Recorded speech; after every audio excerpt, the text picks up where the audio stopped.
Christian de Boisredon, bonjour. Bonjour. Qui êtes-vous, Christian? Comment vous vous définiriez?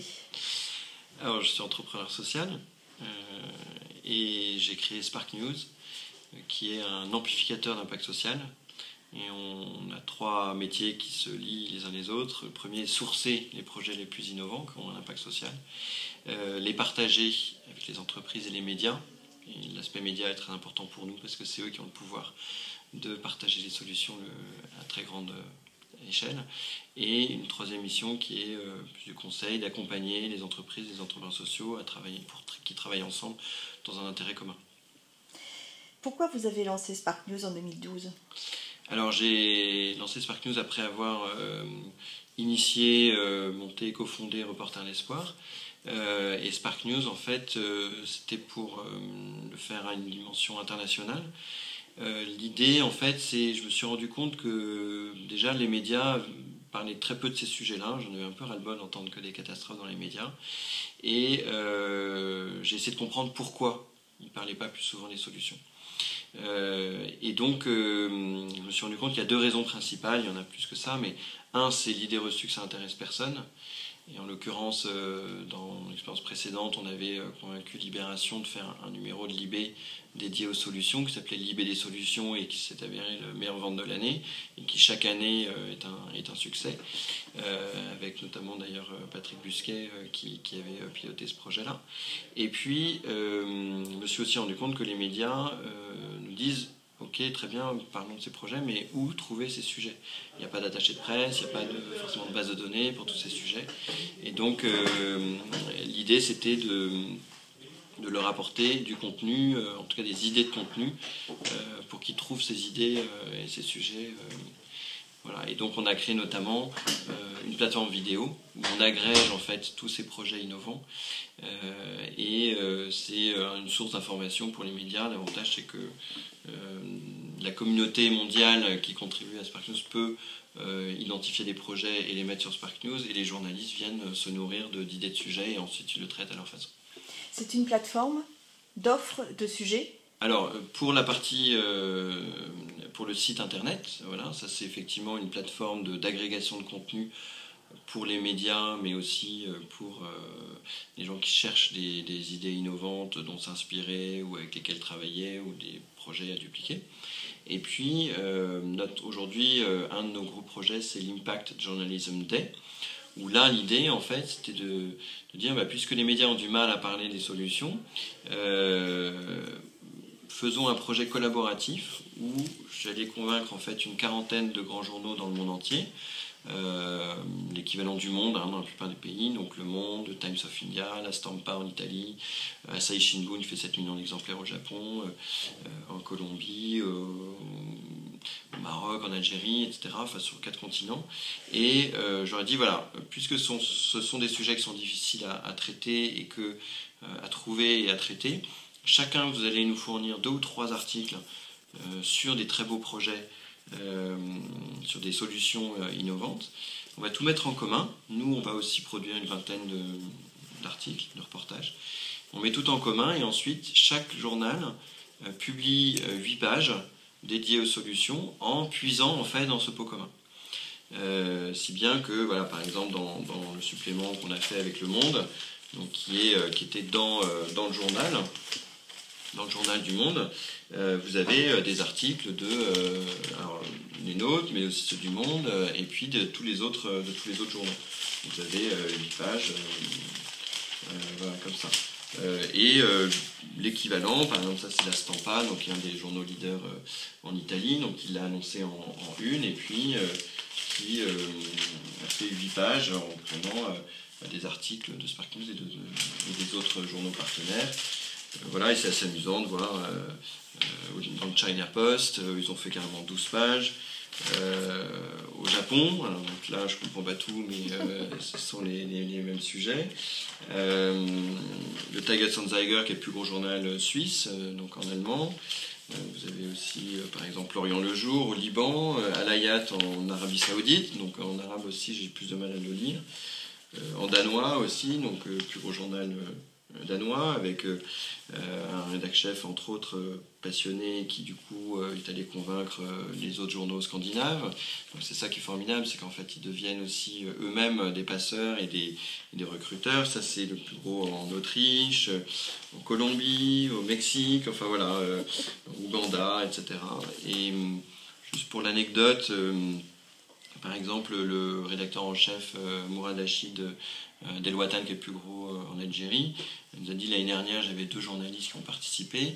Cette année, toute la rédaction voulait écrire un article, et donc il a fallu que je choisisse. Au Honduras, il y a 2 grands journaux qui font partie du même groupe. On avait convaincu ceux du Nord, et la rédac chef nous a dit ah mais c'est formidable, je vais convaincre ceux du Sud. Mais elle n'a pas réussi, ils disent non, on n'a pas tellement envie de parler de ces sujets, etc. Et en fait, ça a été un tel succès dans le journal du Nord, mais un énorme carton, visiblement, que ceux du Sud ont dit mais on est vraiment trop bêtes, l'année prochaine, bien entendu, on le fait. Voilà, et donc c'est ça qui est sympa, en fait, c'est que les médias se sont rendus compte, par exemple, le rédacteur en chef du Tagesanzeiger en Suisse nous a écrit, on a très très rarement eu autant de retours positifs de nos lecteurs. On a nous-mêmes été surpris, alors ils ont quand même fait 8 pages, donc c'est-à-dire qu'ils y croyaient,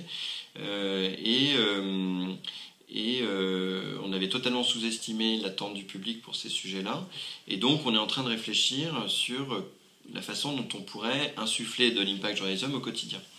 Et ça tombe bien parce que quand on a fait notre séminaire, on a invité tous les 40 rédacteurs en chef. Alors sur les 40, il y en a 20 qui sont venus, ce qui est énorme parce qu'ils ont pris 4 jours porte à porte, ils ont payé leur billet d'avion pour réfléchir avec nous. On a fait ça au siège de l'AFP, reçu par le président de l'AFP, qui voit ses clients parler plus souvent des solutions, donc ça les interroge et ils se disent qu'il y a peut-être des choses à faire ensemble.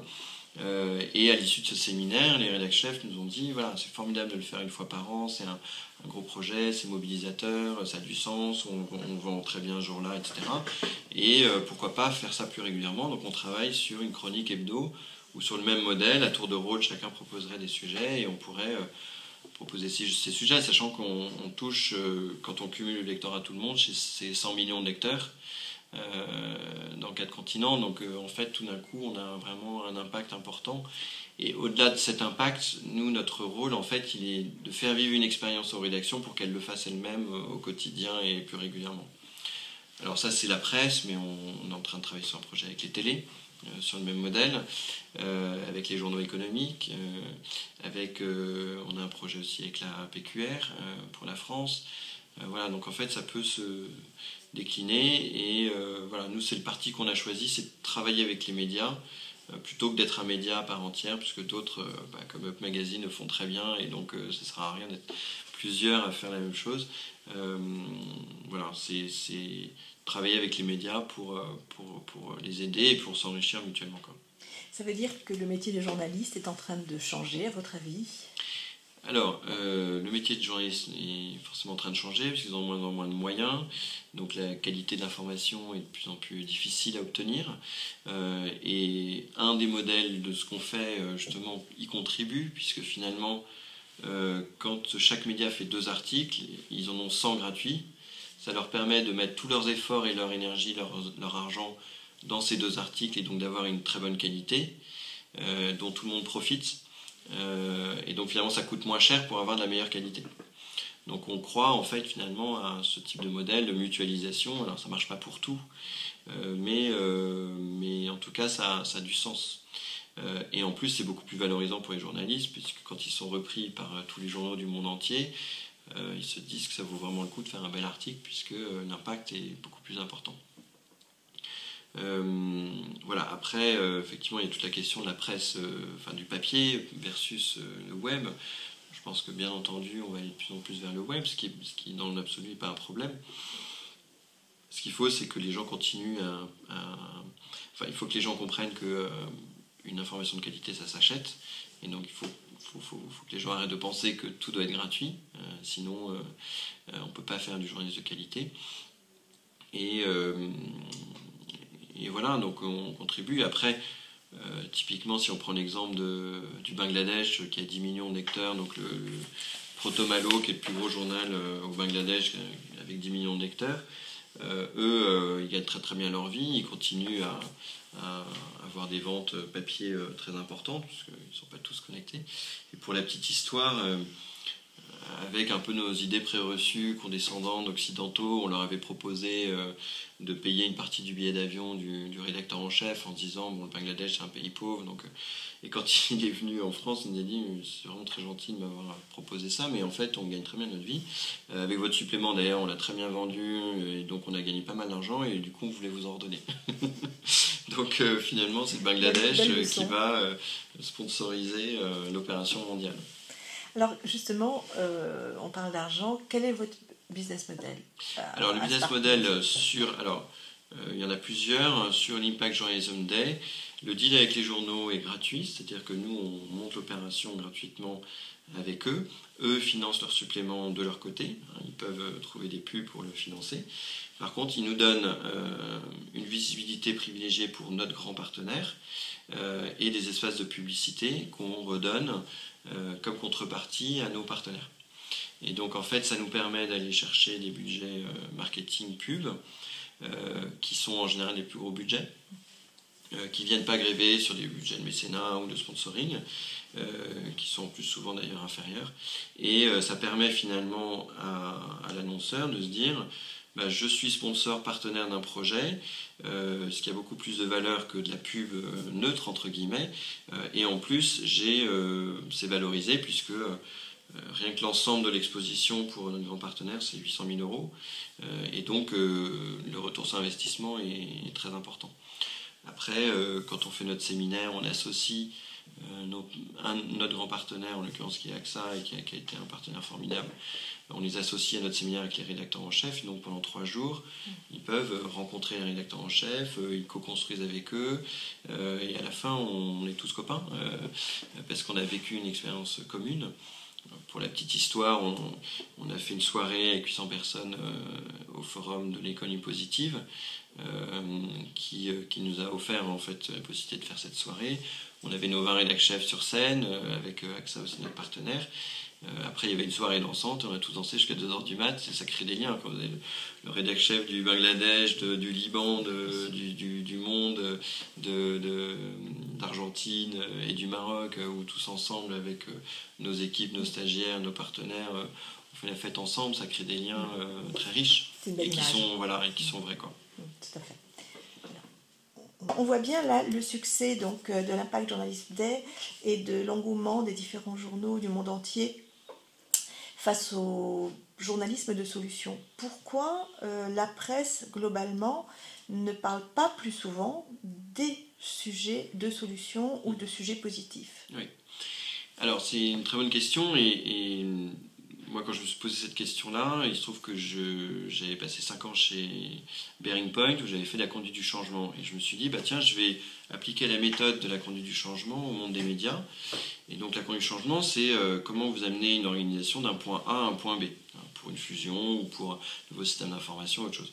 Là je me suis dit comment j'amène la population des journalistes, des médias à parler plus souvent des solutions, d'un point A où ils en parlent pas beaucoup et plus des problèmes, à un meilleur équilibre.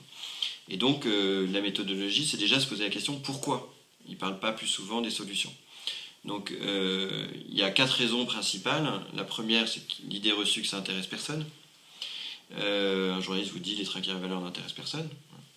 2, ils ne savent pas où trouver les sujets. C'est-à-dire qu'il n'y a pas une attachée de presse derrière qui envoie des bons dossiers, etc. Le bien ne fait pas de bruit. Gandhi dit un arbre qui tombe fait beaucoup de bruit, une forêt qui germe, on ne l'entend pas. Il y a une autre raison qui est que souvent un journaliste qui a envie de traiter ces sujets n'ose pas, il fait de l'autocensure, parce que dans la rédaction c'est pas toujours forcément très bien vu. C'est plutôt le journaliste de guerre ou un peu trash qui va être plus reconnu dans la rédaction. Donc moi j'ai beaucoup de journalistes qui m'ont dit mais moi ces sujets-là j'en propose pas trop parce que sinon on va me traiter de Mère Teresa de service. Et puis la 4e raison, ce sont des sujets beaucoup plus difficiles à traiter, c'est-à-dire qui sont beaucoup plus forts et beaucoup plus intéressants, mais qui sont très difficiles à traiter. Je caricature, faire la une avec la photo de cette petite fille qui est en train de mourir dans le tremblement de terre en Amérique centrale, j'allais dire, en soi c'est pas très compliqué, il faut être là au bon moment, point barre.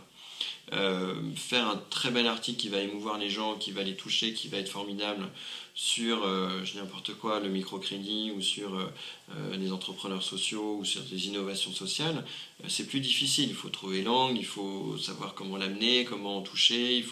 Souvent, c'est des sujets que les gens ne connaissent pas ou qui ne comprennent pas. Et donc, ça demande beaucoup plus de temps, plus de talent, plus de connaissances. Et voilà, et c'est un peu à partir de ces 4 freins, en fait, on s'est dit quel levier on peut mettre en face. Donc le premier levier contre cette idée reçue que ça intéresse personne, moi j'avais dans le passé, notamment avec Patrick Busquet, on avait fait le Libé des solutions, qui avait été la meilleure vente de l'année, donc on avait démontré que ça intéressait les gens. Et là, avec l'Impact Journalism Day, quand ils annoncent l'Impact Journalism Day en une du journal ou avant, ils le vendent très très bien. Deuxième frein, c'est où trouver ces sujets. C'est le rôle de la plateforme sparknews.com, puisqu'il y a plus de 2000 vidéos sur des projets innovants et qui sont autant de sources d'inspiration pour les journalistes. Pour les journalistes qui n'osent pas trop traiter ces sujets, en fait, nous on travaille avec les rédac-chefs, on convainc les rédac-chefs, et donc les journalistes disent « Ah tiens, mes rédac-chefs font partie du projet, donc je peux proposer ça », au contraire, ils sont en demande de sujets. Et puis, il faut mettre plus de moyens, parce que c'est plus dur dans ces articles, ces sujets. Le fait de mutualiser, chaque journal n'a que 2 articles à faire, ils en ont 100 en retour, donc ils peuvent mettre le paquet, leurs meilleurs journalistes, tout leur temps, etc. Et donc voilà, c'est comme ça pour l'instant qu'on apporte une réponse. Après, voilà, on a plein d'autres projets divers et variés qui sont des outils complémentaires. Mais nous, notre rôle, c'est vraiment d'apporter des outils aux médias pour les aider à parler de ces sujets plus souvent.